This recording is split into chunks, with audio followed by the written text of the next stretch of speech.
All right, guys, this thing that I like to read, and I like to do it right after we do these drills, is about a Medal of Honor recipient, Master Sergeant Roy Benavidez. And I'm going to take a few minutes and read through it here. It's a little lengthy, but I feel like it has value added, especially after what we just got done doing and with some of the operational guys that we have here as well. And whether you're operational or not, it's always, like Travis said earlier, excel into that next point. You will not be defeated. It's that mindset. As the medevac chopper landed, the wounded were examined one by one. Staff Sergeant Benavidez could only hear what was going on around him. He had over 37 puncture wounds. His intestines were exposed. He could not see. His eyes were caked in blood and unable to open. Neither could he speak. His jaw broken, clubbed by a North Vietnamese rifle. But he knew what was happening, and it was the scariest moment of his life, even more so than the earlier events of the day. He lay in a body bag, bathed in his own blood. Jerry Cottenham, a friend, screamed, "That's Benavidez. Get a doc." The doc arrived and placed his hand on Roy's chest to feel a heartbeat. He pronounced him dead.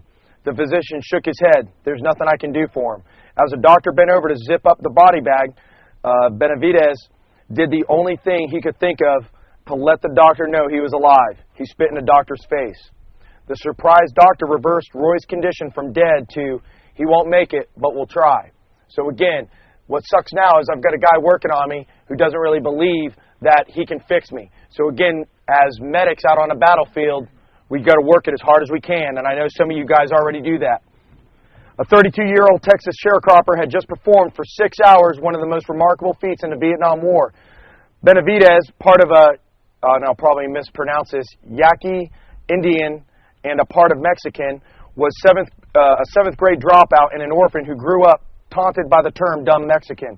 But as Ronald Reagan noted, if the story of what he accomplished was made into a movie, nobody would believe it if it really happened. Basically, the ordeal began at Lac Nai, a Green Beret outpost near the Cambodian border. It was 1:30 p.m., May 2nd, 1968. The chaplain was holding a prayer service around a jeep for the sergeant and several other soldiers. Suddenly, shouts rang out from a nearby shortwave radio. "Get us out of here," someone screamed. "For God's sakes, get us out of here." The 12-man team consisted of Sergeant First Class Leroy Wright, Staff Sergeant Lloyd Frenchie Masucio, Specialist 4 Brian O'Connor, and 9 Nung tribesmen monitoring enemy troop movements in the jungle had found itself surrounded by North Vietnamese Army battalion. So that's a lot of guys. Without orders, Benavidez volunteered so quickly that he didn't even have time to bring an M16 when he dashed for the helicopter, preparing for a rescue attempt. The sole weapon he carried was a Bowie knife on his belt. "I'm coming with you," he told the 3 crew members. Airborne, they spotted soldiers in a tight circle. A few hundred enemy troops surrounded them in the jungle within some 25 yards off the Americans' positions. The chopper dropped in low, ran into Wither and Fire, quickly retreated, spotting a small clearing 75 yards away. Benavidez told the pilot, "Over there, over there." The helicopter reached the clearing and hovered 10 feet off the ground. Benavidez made a sign of the cross, jumped out carrying a medic bag, and began running 75 yards towards the trapped men. Almost immediately, he was hit by an AK-47 slug in his right leg. He stumbled and fell and got back up, convincing himself he had only snagged a thorn bush. Kept running to a brush pile where Wright's men lay. An exploding hand grenade knocked him down and ripped his face with shrapnel. Again, he got up, staggered to the men. 4 of the soldiers were dead, the other 8 wounded, pinned down into 2 groups.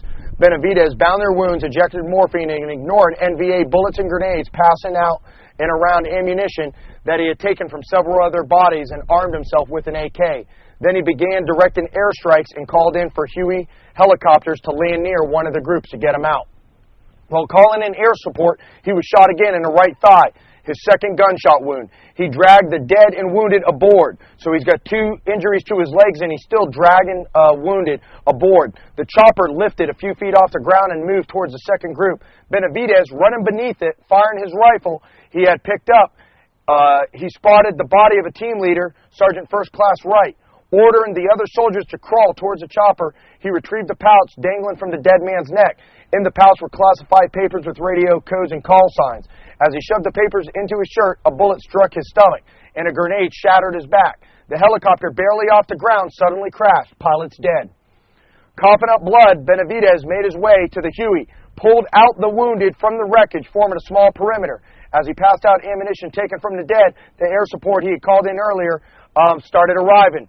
Jets and helicopter gunships strafed threatening enemy soldiers while Benavidez tended to the wounded. "Are you hurt, Sarge?" One soldier asked. "Hell no," said Benavidez, about to collapse from blood loss. "I've been hit so many times, I don't care anymore." While mortar shells burst everywhere, Benavidez called in phantoms, danger close. Enemy fire raked the perimeter. Several of the wounded were hit again, including Benavidez. By this time, he had blood streaming down his face, which was blinding him. Still calling in airstrikes, adjusting their targets by sound. Several times, pilots thought he was dead, but then his voice would come back on the radio calling for closer strikes. Throughout the fight, Benavidez basically made signs of the cross so many times his arms were getting tired from doing, because he was a devout Catholic. Finally, a helicopter landed. "Pray and move out," Benavidez told the men as he helped each one aboard. He carried a seriously wounded Frenchie Masuccio over his shoulder, but a fallen NVA soldier stood up, swung his rifle, and clubbed Benavidez in the head. Benavidez fell, rolled over, got up. Just as a soldier lunged forward with his bayonet, Benavidez grabbed it, slashing his right hand. He pulled the attacker towards him. His left hand drew his knife out, and he stabbed the NVA, but not before the bayonet poked completely through his left forearm. Benavidez dragged Masuccio to the chopper. He saw two more NVA materialize out of the jungle. He snatched the fallen AK-47 rifle, shot both. Benavidez made one more trip into clearing, came back with a Vietnamese interpreter. Only then did the sergeant let one of the others pull him aboard the helicopter. Blood dripped from the door of the helicopter, lumbered into the air. Benavidez was holding his intestines with one hand. Bleeding almost into unconscious, Benavidez lay against a badly wounded Masuccio and held his hand. Just before he landed at the medevac hospital, he felt his fingers dig into the palm of my hand. Benavidez recalled his arm twitched and jumped as if an electric current was pouring through his body into mine. Benavidez was so immobilized, they placed him with the dead. Even after he spit in the doctor's face, he was then taken from the body bag and was considered a goner. Benavidez spent almost a year in hospitals to recover from his injuries. He had several major gunshot wounds, 28 shrapnel holes. Both arms had been slashed by bayonets. Benavidez had shrapnel in his head, scalp, shoulder, buttocks, feet, legs. His right lung was destroyed. He had injuries to his mouth and his back and his head from being clubbed with a rifle butt. One of the AK-47 bullets had entered his back, exiting just beneath his heart. He had won the battle and lived. When others were told about the battle was extremely awesome and extraordinary, he replied, "That's just my duty." Basically what happened was he was, because his commander didn't think he was going to live, they gave him the Navy Cross. It was like one of the fastest things to give somebody back then. They thought he died. When people realized he actually lived, and his commander realized that he lived, he was like, you're telling me Roy's still alive? They basically retyped it up, and President Reagan in 1988 gave him the Medal of Honor. The important thing of why we do what we do out here, why Travis and I spend so much time doing shit that people normally don't like to do, getting into odd positions, moving the way we do, trying to stay dynamic, trying to drive those guns up as fast as we can, trying to keep things within reason. We sat out here and practiced a bunch of stuff that I guarantee most people don't practice. This class is not about doing what you like to do. On day one, we said it's about doing what you generally don't like to do, what we're not good at. You never know what circumstance you're going to find yourself in. Yes, some of you are military, so you can take this and you can decide how ironclad you want to make yourself. Remember, you're not dead until somebody else above you turns out those lights. You keep fighting, you keep killing as many people as humanly possible. That's your drive, that's your goal. Because the life you may save might actually be mine out on the battlefield because you smoke checked a few more guys downrange. Now, for those that are thinking, well, I'm not some Army Special Forces commando. It doesn't matter. The life you save may be your kids, maybe your wife, it may be your dad, your mom, it may be some innocent person in the mall when some scumbag comes in there and starts shooting a bunch of innocent people. It may be the few rounds out of your handgun that neutralizes that guy. You may get injured. You may get shot. It's business. Your goal is to neutralize those people. And that's what this stuff is about. That's why we're out here. That's why you guys are out here. That's why you guys are advanced shooters, because you're willing to come out here and push yourself harder. You're willing to push yourself to those failure points that we bring up. Most people don't want to push themselves to failure, because then we don't look good. But then you never get better. You know, they say that amateurs train until they get it right. Professionals train until they get it wrong. And that's what we're doing. You guys are professionals. So I appreciate you guys doing some of those things that you may think don't apply to you because, well, if you're shot, you might not be able to manipulate your weapon systems too good. Just think about what I read right there, and just remember, man, you're Superman. You're King Kong. Until the day you die. Until the day you die. Now, do you think Master Sergeant Roy Benavides ever thought he'd be in that type of situation? Hell no. But he was.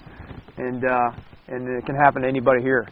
So we prepare for the worst, and that's why shooting starts in the mind, because obviously that man was mentally prepared no matter what. He fought through to the death, and he almost did. So that's why we take so much pride in what we do, and again, that's why we're all out here. So you're a special breed, you're a special personality to take the advantage of this type of training and to be that personality, as like myself and Justin talked about last night. You know, you've got your guys that are hobbyists and adventurers. You got your guys that just have to do it as a job. You got your operator door kicker types, and then you've got that classification of person that can be any one of those four, but they're hardcore, die-hard passionate about what we do because we understand the consequences, and that's what we want to be. Great job today. We're going to break, come back out. We still have more to do, a lot more to do. Thanks, guys.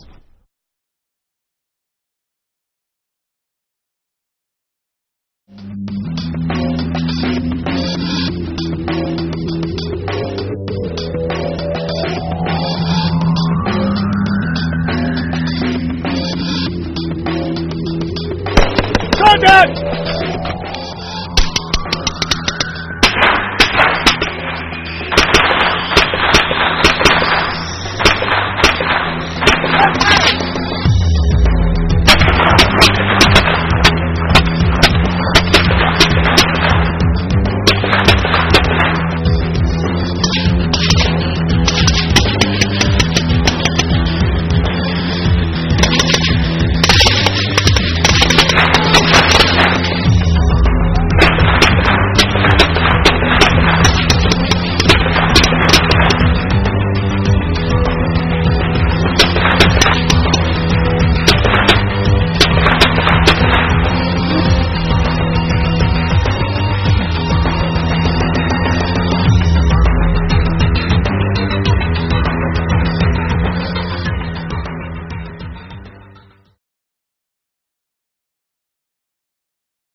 Hey everybody, come see how good we look. Well, it looks good here. Check that out.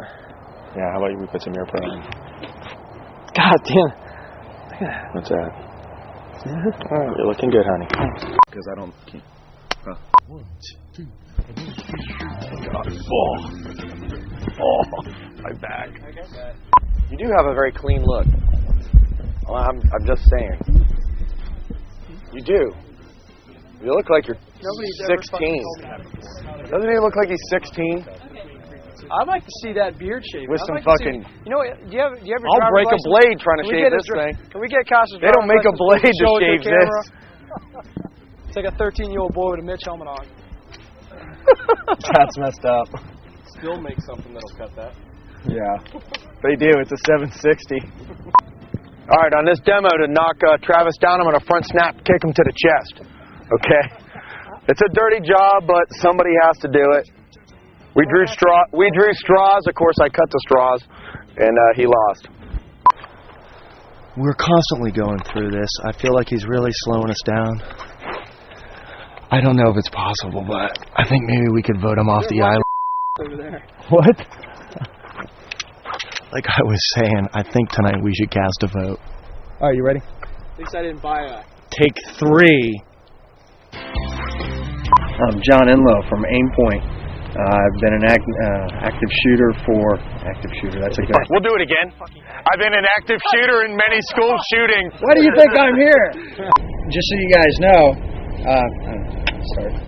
See, it's hard with this camera shit, isn't it? Yeah. Tom Cruise over here makes it look good, doesn't he? All right. Just so you guys know. Just so you guys know. No, just start from just so you guys. Take one. Ready, say, just so you guys. Wait, but where did I Wait a start second. with? It up. Department of the Army. It's too late for that, man. Department of Defense. Due to the overpressure. Due to the what word am I looking for? I don't know, what the are you looking for? Due to the back pressure or the overall gas pressure? Yeah, that's what I'm looking for. Due to the overall gas pressure. Jesus. What happened? Due to the lanolin? Like sheep's wool, lanolin? Alright, here we go. Due to the increased overpressure inside the chamber. Tired of working with amateurs. Anyhow, you're ridiculous. No, you're ridiculous. As you can see, I'm good enough. I'm smart enough. And daggone it, people like me. What? You're not ready? Ready? Alright, do it. Are you... I constantly go through this with him. He looks constantly to me for guidance, and sometimes he can't grow one of these, which is why he likes mine so much. I want to know why we don't have one of these on the This is made out of pure Kevlar, by the way. Pure Kevlar. I could actually take a round in my face and actually survive. They don't know the camera. I still have the camera. What is that thing? That thing's like the size of a lightsaber. Let me pull out my optic. Hold on for a second. So you're saying that that's a 5.5? No, I was not saying that, Chris. But anyways. Don't spit where you're going to... That's nice. Don't lay down That's going to be good. For real. There's so many different LEDs out there now, and some of them have like the 100 to 120 range, which is a really good range. It's plenty bright. Or bright? Yeah. Blight if you're ever in Britain. Blight. Is it? Blight. So you're right. Okay. Well, starting again, where the we leave off there. The beard in the strobe light. It's gorgeous. Hey, later on today, man, you want to go grab some chow, like maybe Wendy's? You want to get a Frosty? The vanilla Frosties are really good with the Oreo. No, that's McDonald's. That's called a Blizzard. No, they've got Oreo and McDonald's M&M Blizzards at Wendy's, but they're not called... Oh, that's not at Wendy's. That's at McDonald's. It's at Wendy's, Chris. Right. Wendy's has Oreo Frosties. Now, would you trust me? All right, let's go get some Frosties.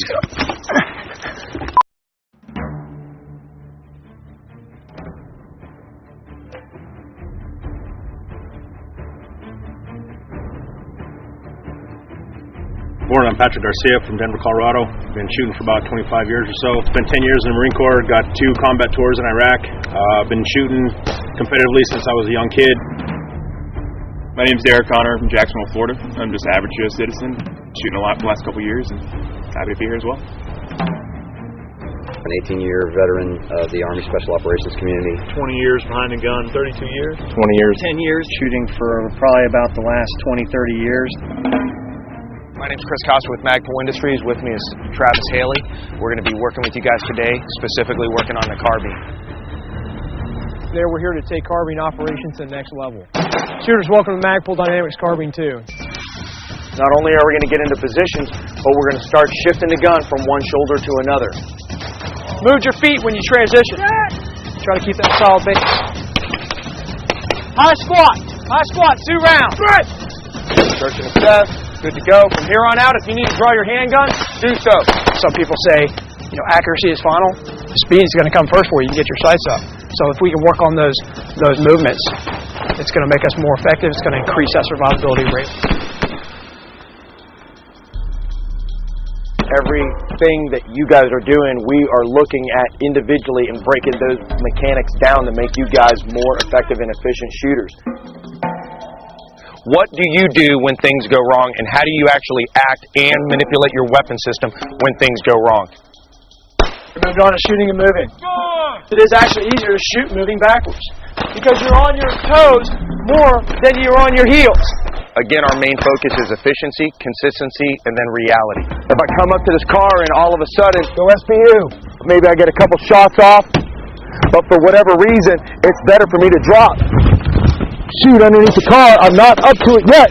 Get back up, and then start making movement towards that cover. Next position, supine. Look at a couple things right here while he's in this position. What he's doing is driving the gun out.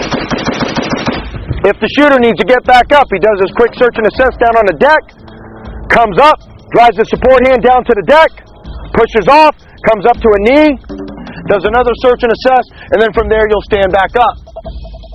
Talking more about all the different types of muzzle accessories out there. They call it a blackout. Basically, you'll find hardly any flash on this at all. One of the hardest things coming out to a class like this is actually pushing yourself. We're going to really run you hard. You know, they say that amateurs train until they get it right. Professionals train until they get it wrong. And that's what we're doing. Any questions?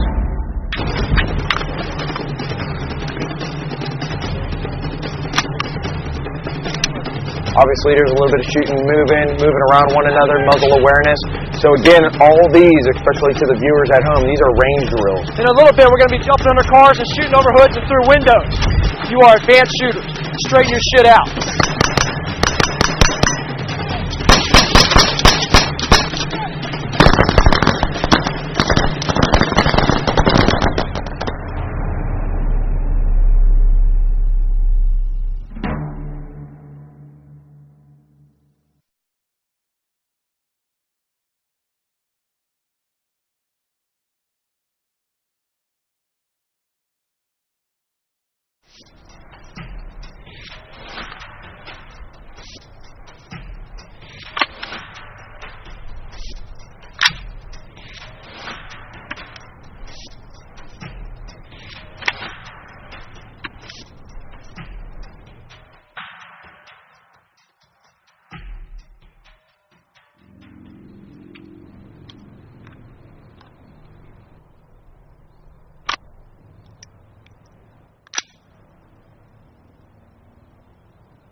Check. Okay.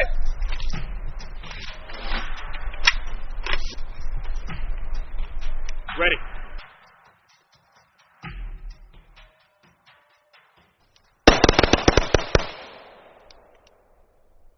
Check. Okay.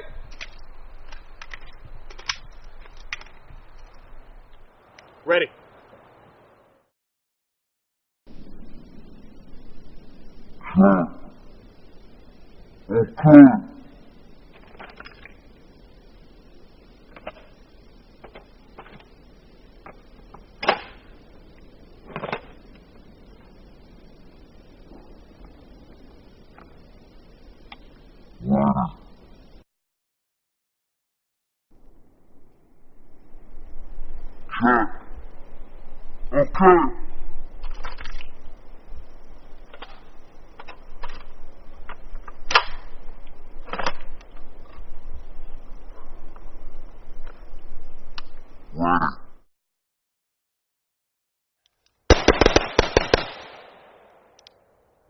Check. Okay.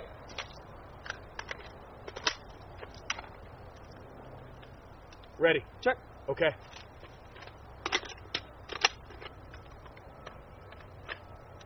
Ready.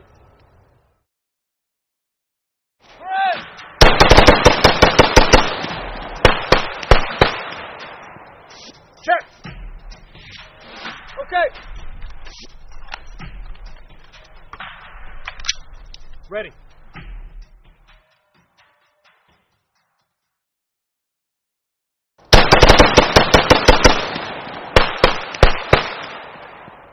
Check. Okay. Ready.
Okay.